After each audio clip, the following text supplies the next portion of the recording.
New York City has announced that it is terminating Trump business contracts after the Capitol riots. Reports say the decision made by Mayor Bill de Blasio was meant as another blow to the Trump name in New York. For reaction, Joe Borelli is joining me, New York City Councilman, joining us live.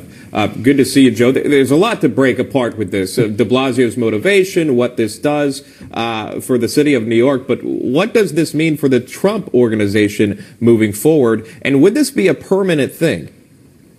Well, that's actually the funny thing. So the Trump Organization, as far as we can tell, has 4 contracts with the city of New York. 3 of those 4 contracts are already set to expire sometime early this year. So for 3 out of 4 of these things, this is just an excuse for Mayor de Blasio to do some virtue signaling, and these contracts will expire per the terms of the contracts themselves. Now, for the other one, for the 4th one, is a golf course in the Bronx, and this contract is set to expire in 2032. And this is where the de Blasio administration is going to run into some problems, because this is a place that employs over 400 people. And if you think about it, I mean, Donald Trump himself doesn't actually run the Trump Organization. So this probably won't have any actual effect on anyone named Donald Trump. It will have a lot of effects on the folks that just work there, whether they're caddies or janitors or waiters or bartenders or the guy who cuts the grass. And it's unfortunate that we have a lame duck mayor like Mayor de Blasio using this as just a silly virtue signaling thing to do on his way out. What about the Trump residences and hotels in New York City as far as those towers are concerned? Does this have any impact on that?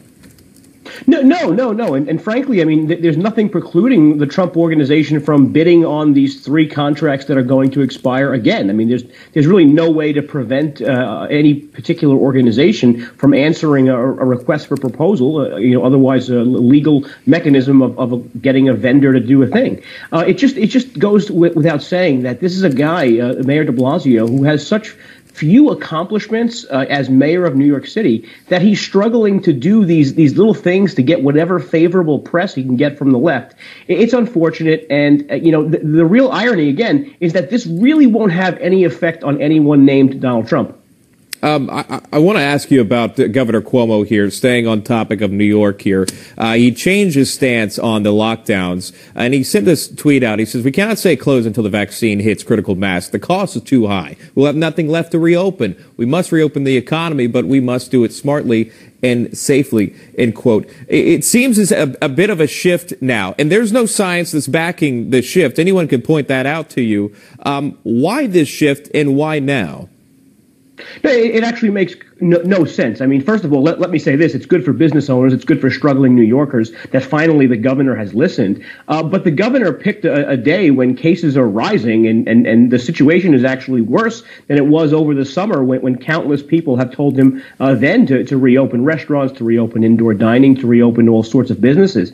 It's amazing that this is someone who dug his heels in stronger than most governors of every state. And now we have almost nothing to show for it. I mean, again, our cases are rising well beyond the rates in Florida, well beyond the rates in most other states that have reopened. And it took him this long. I mean, New York didn't open its indoor dining until September 29th or 30th. I mean, it was literally months after our curve was flattened.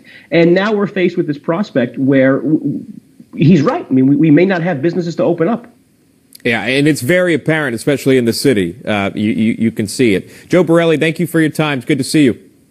Thank you. You got it. Newsmax TV is now America's fastest growing